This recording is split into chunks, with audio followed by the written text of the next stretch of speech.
De Heer zij met u en met uw geest. Lezing uit het heilige evangelie van onze Heer Jezus Christus volgens Matthäus.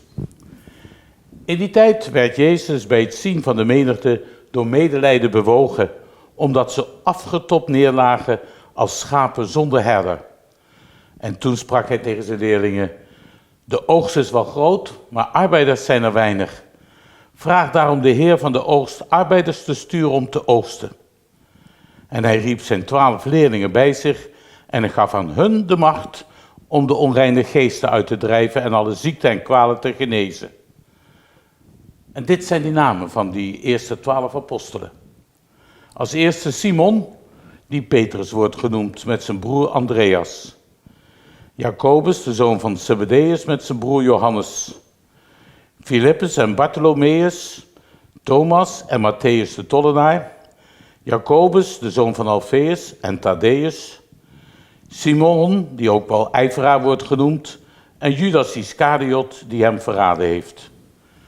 En deze 12 zond Jezus uit met de opdracht: begeef u niet onder de heidenen en ga niet binnen in een stad van de Samaritanen. Je moet veeleer gaan naar de verloren schapen van het huis van Israël. En verkondig op uw tocht: het koninkrijk der hemelen is nabij.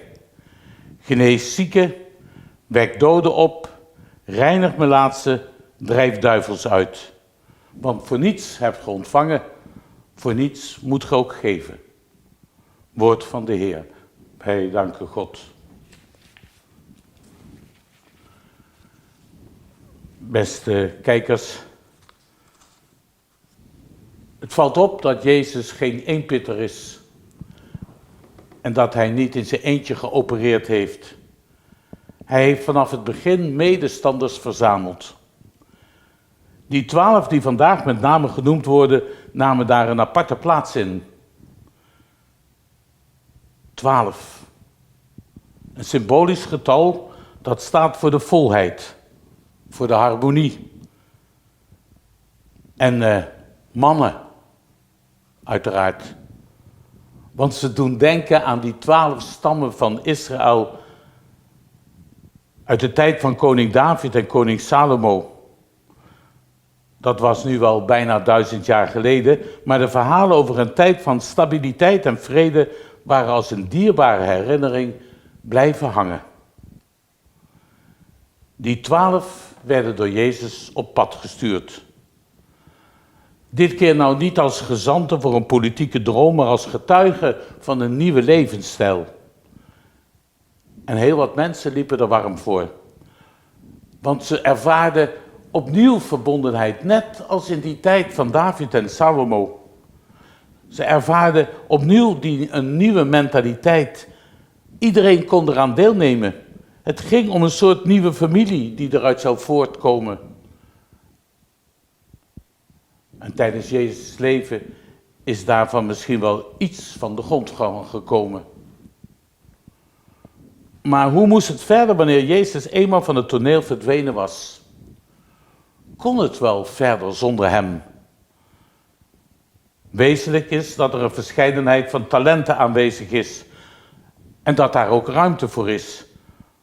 Waarbij er sprake is van een fundamentele gelijkwaardigheid van talenten die elkaar aanvullen en er geen enkel kan ontbreken. Vooral de minst opvallende zijn nodig. En dat betekent dat tegelijk dat niemand buiten schot blijft, maar dat ieder onmisbaar is. En het is goed te begrijpen dat sommigen op dit punt zich wel zullen bedenken. Die willen een hiërarchische structuur. Ja, het is inderdaad anders wanneer we met z'n allen verantwoordelijkheid vragen, in plaats van alle verantwoordelijkheid af te schuiven naar één. Want dan is iemands inzet ineens onmisbaar. Niet alleen het profetische talent, maar evenzeer het talent van de glimlach. Het charisma van de humor, die de zin voor relativering bewaakt. En het charisma van de lekkere soep die smaak geeft naar meer. Zoveel charisma's, zoveel talenten, we kunnen er niet één missen. Als we kijken in de geschiedenis van onze huidige kerk, was bijvoorbeeld broeder Roger Schutz van Terzee ook niet zo'n iemand. In een wereld, na de Tweede Wereldoorlog, dan sticht hij een ecumenische broedergemeenschap. Daar in Terzee, vlakbij Cluny. Hij, week in, week uit, nodigt de jongeren uit om met die broeders mee te leven en zich te bezinnen op het leven. Aan de hand van lezen uit de schrift, er samen over nadenken. Die broeders van Terzee willen dat alle jongeren elkaar ontmoeten.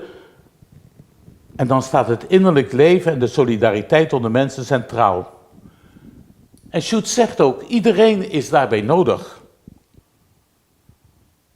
Broeder Roger werd gedragen door zijn gemeenschap.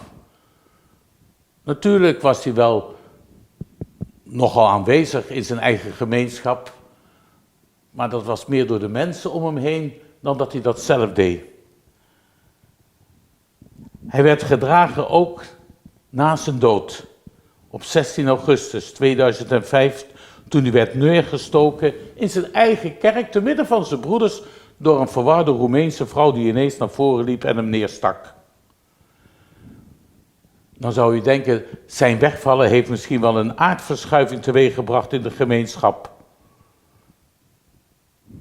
Zijn charisma zou onmisbaar zijn.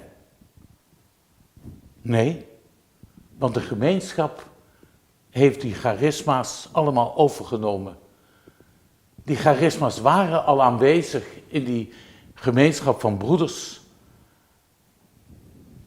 En eigenlijk onopgemerkt is de gemeenschap verder gedraaid. Wij zouden zonder moeite kunnen doorgaan in het opsommen van initiatieven gedragen door mensen die weliswaar misschien een eigen charisma hadden, maar die een beweging in het leven hebben geroepen die geïnspireerd wordt door de geest van het evangelie. En bij de geest van het evangelie hebben we iedereen nodig. Was moeder Teresa ook niet zo'n charismatische vrouw? Ze is iets begonnen in de sloppenwijken, daar in India. Maar nu ze gestorven is, gaat haar charisma gewoon door over de hele wereld. Of zoiets, en dan minder religieus misschien, de Club van Rome, gesticht eind van de jaren 1960, die in het motto Grenzen aan de groei een nieuw zicht brachten op de samenleving. Uitdrukking van de zorg voor de gezondheid van onze planeet en van de levenskansen van toekomstige generaties. En tot op de dag van vandaag gaat dat door. Aandacht voor de natuur, aandacht voor de schepping. Of de ATD-beweging, gesticht in 1957 door Jozef Resinski, opgericht met de inwoners van de sloppenwijken in de Parijse agglomeratie. En die is verder gezet in de zogenaamde Vierde Wereldbeweging. En die is er nog steeds. En daar is ook iedereen nodig. Net zoals Abbé Pierre, die de Emmausbeweging stichtte, ook daar is ieder charisma, ieder talent in de beweging nodig en maakt dat het geheel draait. Telkens weer zijn er bewegingen, groepen, gemeenschappen die het oorspronkelijke charisma bewaren en blijven vernieuwen. De San Egidio-beweging in onze tijd, gesticht in Rome. Ieder talent van de beweging, van de mensen van de beweging is nodig om het charisma verder te zetten. Dan begrijpen we ook, denk ik, wat vreemd aandoende woord van Jezus tot zijn leerlingen. Begeef je niet onder de heidenen en ga ook niet naar de huizen van de Samaritanen, maar ga liever naar de verloren schapen van het huis van Israël. Ga maar niet preken hoe anderen zich moeten gedragen. Nee, begin er zelf aan. Begin maar in je eigen kring. Enkel zo kan je iets uitstralen naar anderen. En indien het enkel preken is, enkel woordjes, dan overtuig je niemand.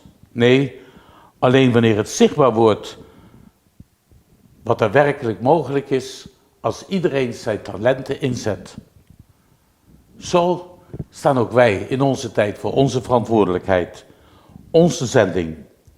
En laten we onze missie, onze zending ook ter harte nemen. Amen.